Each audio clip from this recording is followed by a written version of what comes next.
2 hari yang lalu itu diem-diem ya Perdana Menteri Kanada tanpa persetujuan Donald Trump berani-beraninya dia ya naik pesawat pergi ke Beijing meeting sama Xi Jinping. Di situ dia membuat perjanjian bilateral dan ini salah satu hal yang paling mencengangkan dalam sejarah Kanada karena udah bertahun-tahun ya Perdana Menteri Kanada itu jarang datang ke Beijing bertemu pemimpin tertinggi China. Sampai kemarin Perdana Menteri Carney dari Kanada datang ketemu Xi Jinping. Dan dalam pertemuan itu dia bukan cuma bicara soal bisnis, bukan cuma bicara soal Donald Trump, no. Tapi ada yang lebih penting lagi, dia berbicara tentang New World Order, tentang tatanan dunia baru.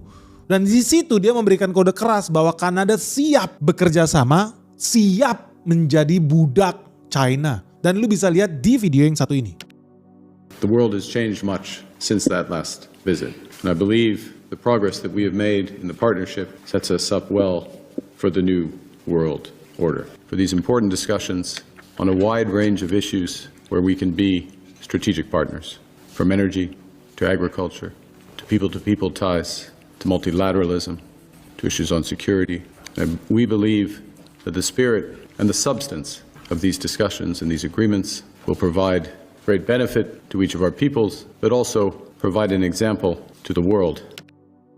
Jadi teman-teman udah lihat ya di situ Carney menemui Xi Jinping, pemimpin tertinggi China, dan ini membuktikan bahwa Kanada sudah siap dan secara resmi merapat ke China. Meskipun Donald Trump lagi bikin prahara di benua Amerika dan benua Eropa. Dan pertemuan ini betul-betul sangat strategik. Kenapa? Karena di situ Kanada resmi membutuhkan pertolongan China. Di situ mereka membahas pertanian dan energi. Dan bahkan mereka udah siap membuat kemitraan strategis yang baru. Nah teman-teman, apa sih isi pertemuannya Xi Jinping sama Kanada? Sampai kemudian Perdana Menteri Kanada bertekuk lutut dan bersumpah untuk menjadi pelayan setia China guys. New World Order, rejim baru, kaisar baru. Dunia ini membutuhkan pemimpin baru dan Kanada udah mengutarakan niatnya. Kalau dalam kisah-kisah raja-raja zaman dahulu, ini konteksnya Kanada yang dia lakukan adalah memberikan upeti guys. Dia memberikan upeti kepada China karena dia sudah melihat masa depan dunia tidak berada di bawah kepemimpinan Amerika Serikat lagi, tetapi di bawah kepemimpinan China. So ini pelajaran penting nih buat teman-teman pejabat yang ada di Indonesia juga.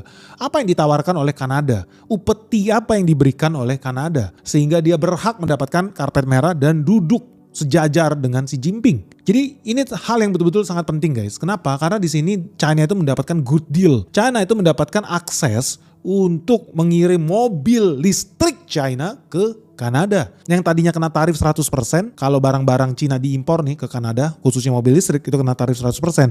Sekarang setelah Kanada bertekuk lutut di hadapan Xi Jinping, tarifnya langsung turun dari 100% ke 6,1%. Nah ini betul-betul ngeselin guys, karena lu kalau lihat sejarahnya, kenapa Kanada ngasih tarif 100% ke produk-produk made in China?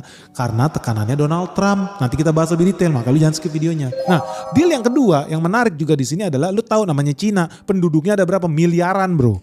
Kasih makan penduduk miliaran tuh susah. Nah Cina membutuhkan upeti juga. Apa upeti yang dia minta? Lu Kanada, lu harus supply gua dengan minyak goreng yang namanya canola oil. Lu tau lah orang di Cina, dia butuh begitu banyak minyak ya, sawit dari Indonesia dia impor pun gak cukup. Dia sampai harus impor minyak dari Kanada, canola oil. Dan canola oil kalau masuk dari Kanada ke Cina, tarifnya juga didiskon sama Beijing. Dia baik. Beijing pengen menyelamatkan petani-petani yang ada di Kanada. Sebelumnya kena tarif 84% buat minyak goreng made in Kanada. Tapi sekarang tarifnya turun dari 84% ke 15%. Dan bukan cuma itu, petani-petani Kanada juga hari ini bersuka cita, bersorak-sorai mereka. Mungkin bentar lagi mereka mengibarkan poster-poster Xi Jinping di rumahnya ya. Karena bukan cuma petani yang diselamatkan oleh Xi Jinping. Xi Jinping juga menyelamatkan para nelayan, pengusaha tambak ikan, tambak udang, tambak lobster yang ada di Kanada. Sekarang kalau ekspor ke Cina dipermudah guys. Yang namanya juga Cina penduduk miliaran, butuh makanan nih sangat banyak.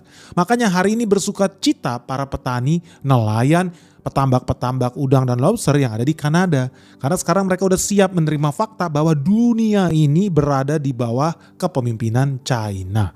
Bukan lagi Donald Trump, bukan lagi Amerika Serikat. Wah, ini betul-betul prahara besar sih guys. Apalagi ketika dia bilang New World Order. For the new world order. For the new world order. For the new world order.